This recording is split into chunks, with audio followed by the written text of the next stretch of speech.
Okay, hello everybody. Today we're looking at something which I consider quite easy, but I made a mistake with it recently, and so I wanted to get it put down once and for all. What is the difference between who and whom?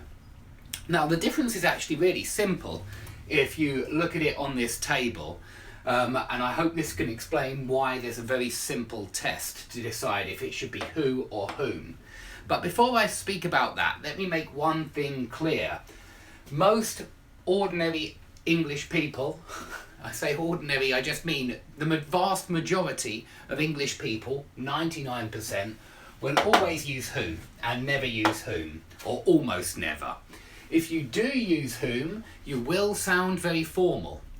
Nonetheless, sometimes it's necessary to sound formal. If you're writing an essay, for example, for academic purposes, it's probably a good idea to make sure the sentences sound very formal and to use whom where it should be used.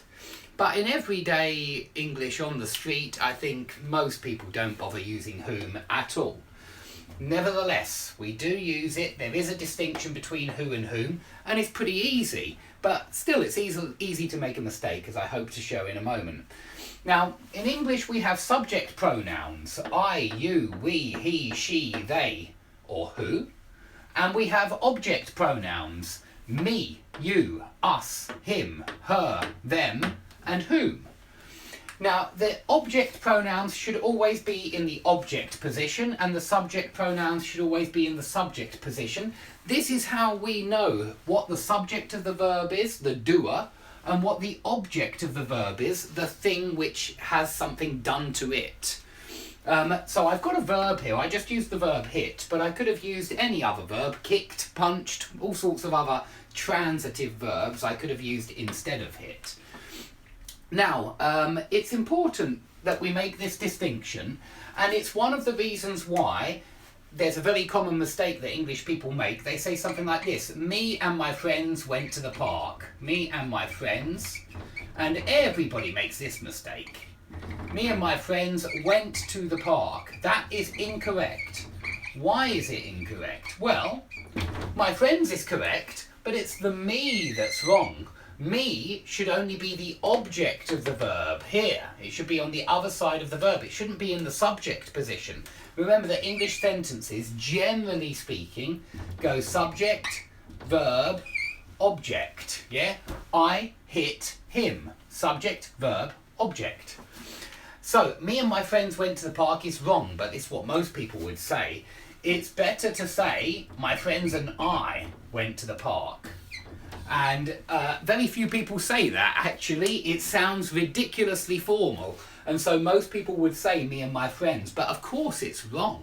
It should be my friends and I, because I is the subject. Now, of course, on the other side of the verb, or after a preposition, it needs to be me.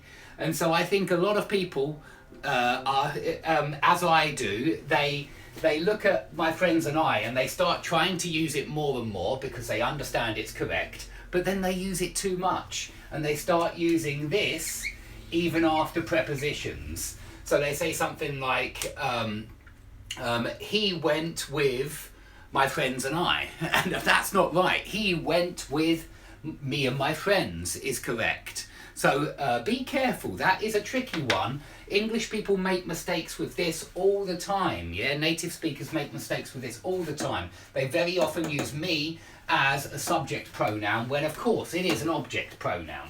So you can see that people make mistakes with this grammar. But anyway, you should be able to recognise that all of these subject pronouns, we use them with the object pronouns. He hit her, yeah? Her would be the object and he would be the subject. Now, who is a subject pronoun. It's a relative pronoun used in relative clauses. Please watch my video on relative clauses for more information. And whom is an object pronoun, also used in relative clauses as a relative pronoun. Now, we even have possessive pronouns. My, your, our, his, her, their. And, of course, these are for when they're followed by a noun. My car, your robot, our tent, his book, her key, their radio. These must go before a noun. These don't. This is when you just say, it's mine, or that car is yours, or that robot is ours, or that radio is theirs. So they're more possessive pronouns. Now, whose is the possessive pronoun form of who. Yeah, it's just the possessive pronoun form. And so we'll look at a couple of those examples in a moment. But first I want to, if you want to decide what's better, who or whom, if you want a simple test, you need to substitute a subject pronoun, let's say he, and an object pronoun, let's say him, because that would be the object pronoun of he. You need to see which one could substitute into the sentence and make sense. So is it who wrote the letter or whom wrote the letter? Well, let's apply a test. Do we say he wrote the letter or do we say him wrote the letter? Everybody knows it's he, yeah? So who is correct here, not whom. Whom is incorrect because it's not the object of the verb, it's the subject, and the subject pronoun is who. Okay? Let's take a different example. Do we say who should I speak to or whom should I speak to?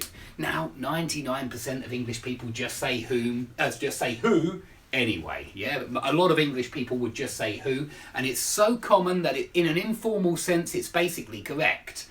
But it's not correct, because if we try to substitute he or him into this sentence, I hope you can see here that really we never put he, or we don't say he should I speak to or him should I speak to.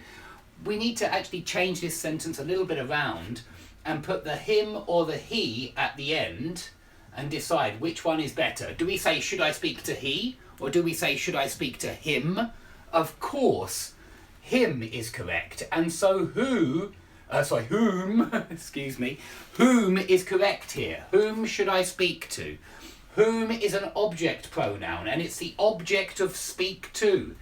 I should speak to him. Whom should I speak to? I should speak to him, not I should speak to he. So, whom is an object pronoun, it's the one we need here, because this is actually the object of the verb speak to in this question. Okay, so far so good. But the confusion, in my opinion, comes when we look at relative clauses, especially more complex relative clauses like the two down here. But have a look at this one. He is the man who committed the crime, or he is the man whom committed the crime. Well, we do our regular test. We look at he and we look at him. Now, it's important to recognise here, and this is where I made my mistake, it's important to recognise that this is the main clause and this is the relative clause, yeah?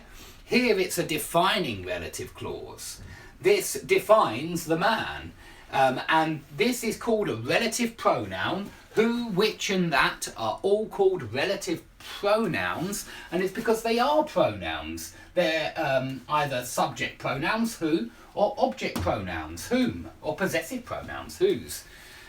So, I hope you can immediately see what's correct here. He is the man who committed the crime, because who committed the crime? He committed the crime. That's the one which works, not him committed the crime. So it should definitely be who here. He is the man who committed the crime. And notice that it's straight away a verb after the who, which is actually another way you can find out which one is correct. There's a verb immediately after the who, which means that this is the subject of the verb. Look at the next example, and there's not a verb immediately after the who, but there's a pronoun, another pronoun, I. And what this means is, if we put this into he and him, he is the man who I spoke to earlier, or he is the man whom I spoke to earlier. Well, let's do the test. Do we say I spoke to he, or I spoke to him? It is, of course, I spoke to him. And any time you have a pronoun here, it's going to be whom, because you're going to be needing an object pronoun, which will be the object of the following verb. You've already got a subject to the verb, it's the I. And so you need the object of the verb, which is whom. Okay? So again, our test makes it very clear that it's got to be whom, it's got to be an object pronoun. This is actually functioning as the object of the verb. Even though it comes early, it's functioning as the object of the verb. Now let's look at a slightly more complex example I work with a teacher who gives me a lift every day. Now, this was the one which I made a mistake on. I hold my hands up to it. We all make mistakes, and I hadn't studied this grammar for some time, and I made a mistake with it. And I thought I work with a teacher who, and I was looking at the with, and I thought after a preposition we need an object, not a subject. We need an object pronoun. I was very much thinking about those sentences like, to whom are you speaking? It sounds very formal and old-fashioned, but after those prepositions, to whom, of whom, for whom are you doing this? Or I was thinking about preposition plus whom, basically, and I saw the preposition, and I saw that, and I thought, with whom, right? He is the teacher with whom I work. That's what I was thinking, but it's wrong. Because look here, there's a verb which follows the relative pronoun immediately. And so if we do our test and we put him here, I work with a teacher, him gives me a lift every day? Definitely not. I work with a teacher and he gives me a lift every day. So it's got to be who. I work with a teacher who gives me a lift. The who is the subject of gives. It's not the object. It's the subject of gives. Okay, so it was the with that put me off. The with distracted me. That's my excuse. I blame the preposition. But look at the last example. I discussed this with the guy who I met yesterday. Now notice again we've got a little relative, not a relative, we've got a little pronoun after the relative pronoun, and that pronoun is the subject of this verb. So really, this whom refers to the object of the verb. And if you want to check it, do we say I met he yesterday or I met him yesterday? We of course say I met him yesterday, and it's got to be whom here. And again, it's before a pronoun. This is the object of meet. You've got the subject of meet here. So that hopefully clearly explains the difference between who and whom. And I think a lot of people will make mistakes with this just because in regular everyday English nobody pays any attention to the word whom. Everybody acts like it never existed. But one more thing about whose, because I found this interesting. For me, number 2 sounds incorrect, but it's not. It's correct. Whose can refer to a person or object. A lot of English people, like me, think that whose, because it's got the word who in it, that it must refer to a person. The word who always, in my opinion, refers to a person. But whose doesn't have to refer to a person. It can even refer to an object. So number 1 is how I would usually use whose. The attacker, comma, whose face was covered, comma, fired 3 shots. That's a non-defining relative clause. It sounds to me like there's only one attacker, and that's a non-defining relative clause. And whose is referring to a person, and so it sounds really correct to me. It sounds like exactly how we use whose. But number 2 I found on the Oxford Dictionary, Oxford Online Dictionary, or something similar, and it shows you that you can use whose with objects. You can say this is the book whose title was very controversial or something like that. The book whose. A lot of native speakers will be quite surprised about this. But look at number 2. The path led to a house whose garden was lined with flowers. So we can use whose for objects as well. And I think that's really important because you don't often see it used with objects because most people, I assume, like me, most people think, well, whose, it's got to be about a person, it's got the word who in it. Okay, I hope that's all correct. I did this mainly to help a student who is taking an exam where they do test this difference. And so I wanted to just make a lesson to make it really clear to her the difference. And by the way, she did very well. She got the correct answer, who, when I gave the answer whom and I was wrong. So credit to that student. Once again, the student has beaten me. It happens very often actually, and of course we all have to hold our hands up to our mistakes, and hopefully it will make sure that if we do this, if we admit our mistakes, we won't make the same mistakes again and again and again. Okay, thanks everybody for watching. I hope you've enjoyed that, and I hope to see you all soon.